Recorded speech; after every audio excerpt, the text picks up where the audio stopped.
Good morning students. आज हम करेंगे शब्द विचार। तो वर्णों के मेल से बना स्वतंत्र सार्थक ध्वनि समूह शब्द कहलाता है। एक या अनेक ध्वनियों के मेल से वर्ण बनते हैं। अनेक वर्णों के समूह से शब्द बनते हैं। शब्द उसे कहते हैं जिसका कोई ना कोई अर्थ हो, जैसे भारत, पानी, फल आदि। यदि इन शब्दों को हम रतभा, नीपा, लफ आदि लिखें तो इनका कोई अर्थ नहीं बनेगा, ये सार्थक शब्द नहीं कहलाएंगे। तो क्योंकि इनसे किसी अर्थ की अभिव्यक्ति नहीं होती है, ये निरर्थक शब्द हैं। तो शब्द की निम्नलिखित विशेषताएं होती हैं। नंबर 1, शब्द से किसी अर्थ की अभिव्यक्ति होती है। शब्द भाषा की स्वतंत्र इकाई है। शब्द वाक्य में प्रयुक्त होकर हमारे विचारों को प्रकट करते हैं। वाक्य में ये निश्चित कार्य करते हैं जिनके आधार पर हम इन्हें संज्ञा, सर्वनाम, क्रिया, विशेषण आदि शब्द भेदों में बांट सकते हैं। तो ये इसकी 4 विशेषताएं होती हैं।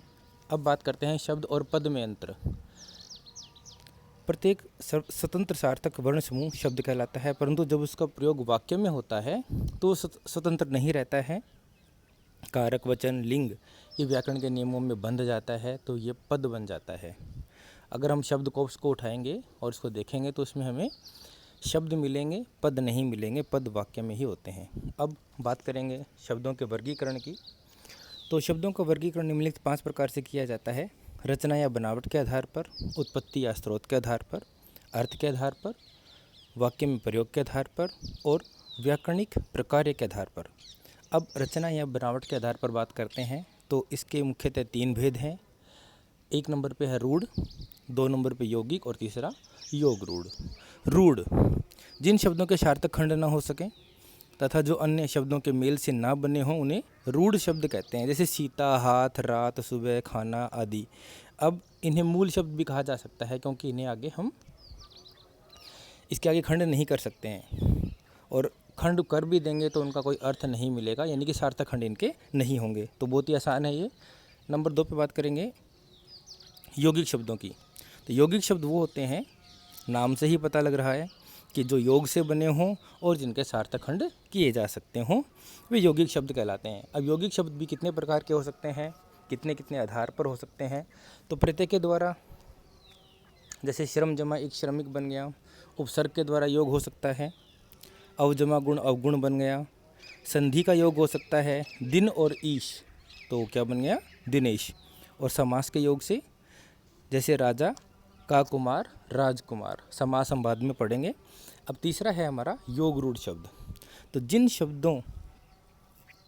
जिन यौगिक शब्द से किसी रूढ़ अथवा विशेष अर्थ का बोध होता है उसे योग रूढ़ शब्द कहते हैं। जैसे लंबोदर, अब इसका सामान्य अर्थ तो क्या होगा, लंबे उदर वाला, परंतु इस शब्द से केवल गणेश का ही बोध होता है, तो यह योग रूढ़ शब्द है। इसी तरह पंचानन, दशानन, चतुर्भुज, चतुरानन, चक्रपाणी, पंकज, गिरिधर आदि शब्द क्या हैं, ये सब योग रूढ़ शब्द हैं। जब हम समास पढ़ेंगे तो हम देखेंगे कि ये बहुव्रीहि समास को भी दिखाता है। अब उत्पत्ति या स्रोत के आधार पर, जो कि दूसरा इसका शब्द का वर्गीकरण है, इसमें भी हम इसके 4 भेद कर सकते हैं। बहुत ही आसान है। तत्सम शब्द, तद्भव शब्द, देशज शब्द और विदेशी शब्द। तत्सम शब्द, तो तत्सम शब्द वो हैं जो संस्कृत के बिल्कुल वैसे के वैसे हम हिंदी में प्रयोग कर लेते हैं। तत् माने संस्कृत के और सम माने समान, संस्कृत के समान ही, जैसे निद्रा, नृत्य, ज्येष्ठ, रात्रि, वर्ष, हस्ती, दुग्ध आदि। अब तद्भव शब्द, संस्कृत के जो शब्द परिवर्तित रूप होकर हिंदी शब्दावली में प्रयुक्त होते हैं वे तद्भव शब्द कहलाते हैं, जैसे मयूर, मोर, कोकिल, कोयल आदि। नंबर 3 पे है हमारा देशज शब्द। नाम से ही पता लगता है जो शब्द बोलचाल से विकसित हुए हैं, क्षेत्रीय प्रभाव के कारण हिंदी में आए। हिंदी के लोक प्रचलित शब्दों को देशज शब्द कहा जाता है, जैसे जूता, डिबिया, लकड़ी, खिड़की आदि। झुग्गी, पगड़ी, बड़बड़ाना, खटखट, ये सब क्या हैं, देशज शब्द हैं। इनकी उत्पत्ति दिन प्रतिदिन होती रहती है। अब बात करते हैं विदेशी शब्दों की। नाम से ही पता लग रहा है कि भारत में अलग अलग समय पर अलग अलग तरह के लोग आए, विदेशी लोग आए, जातियां आई, और वो अपने साथ अपनी भाषाएं भी लाई, और वो धीरे धीरे हिंदी में उनके शब्द शामिल होते चले गए। तो उन शब्दों को जो विदेश से आए हैं विदेशी शब्द कहलाएंगे। जैसे कुछ अंग्रेजी के शब्द आप हमेशा ही हिंदी में प्रयोग कर लेते हैं, डॉक्टर, स्टेशन, कानून, या कुछ अन्य शब्द भी हैं जो हिंदी में प्रयोग होते रहते हैं, ये शब्द हमारे क्या होंगे, विदेशी शब्द कहलाएंगे। रेलगाड़ी, रेल अंग्रेजी का, गाड़ी हिंदी का, तो दोनों जुड़ करके ये संकर शब्द भी कहलाते हैं। दो अलग अलग भाषाओं के जो शब्द जुड़ जाते हैं उन्हें संकर शब्द भी कहा जाता है। तो यहाँ पर कुछ उदाहरण दे रखे हैं आपको तत्सम तद्भव के, आप पढ़ सकते हैं। और कुछ भाषाओं के शब्द भी हमें दे रखे हैं, अरबी के, फ़ारसी के, अंग्रेज़ी के। अरबी आज़ाद, इंसाफ, इशारा, औरत, इनाम, कसम। फ़ारसी के कुछ शब्द हैं आदमी, आसमान, कारीगर, कमर, ख़राब, खरीद। देखिए प्याज जो है वो फ़ारसी शब्द है। मेज़ फ़ारसी शब्द है।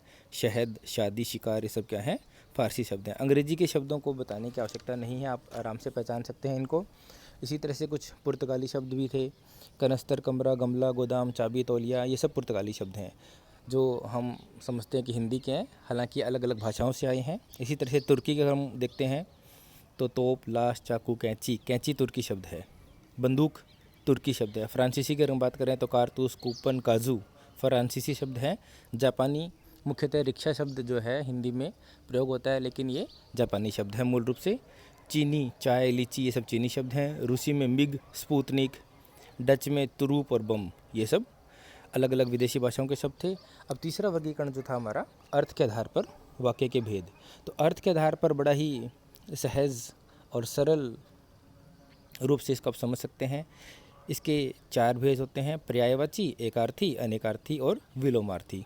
पर्यायवाची शब्द आपको पता है, किसी एक शब्द के बहुत सारे और शब्द भी हो सकते हैं जिनका अर्थ एक ही होगा, जैसे पंकज, वारिज, कमल, जलज, एक ही वस्तु के अलग अलग नाम हैं, तो ये सब क्या हैं, पर्यायवाची शब्द हैं।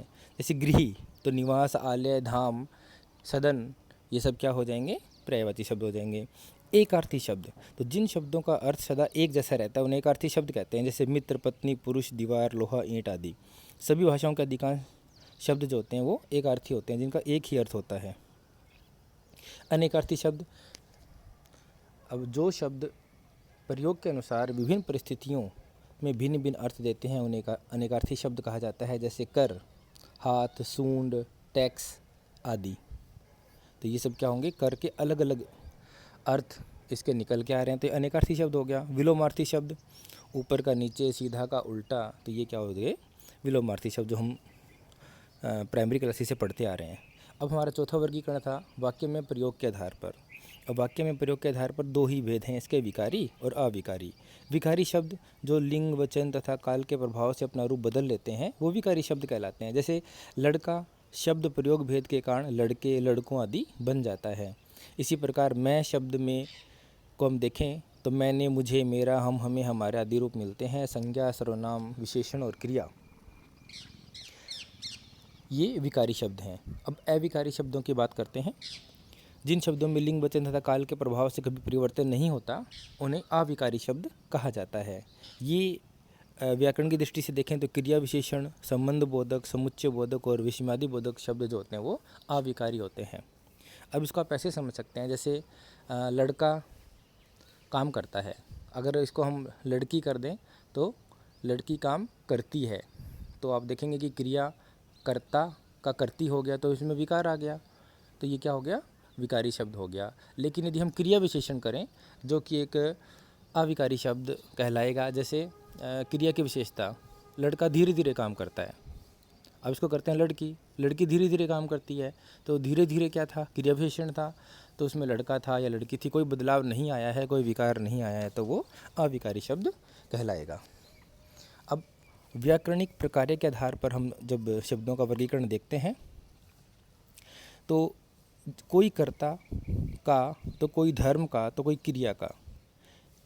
प्रकार्य, ये व्याकरणिक प्रकार्य में इनका प्रयोग होता है। जो शब्द वाक्य में प्रयुक्त होकर एक जैसा कार्य करते हैं उनको हम किसी न किसी एक वर्ग में रख लेते हैं। जैसे कि आपने पढ़ा होगा संज्ञा, सर्वनाम, विशेषण, क्रिया, क्रिया विशेषण, संबंधवाचक, समुच्चय बोधक और विषमादि बोधक। तो व्याकरणिक प्रकार्य के आधार पर ये 8 भेद हैं जिनको हम अलग अलग विस्तार से बाद में पढ़ेंगे। धन्यवाद।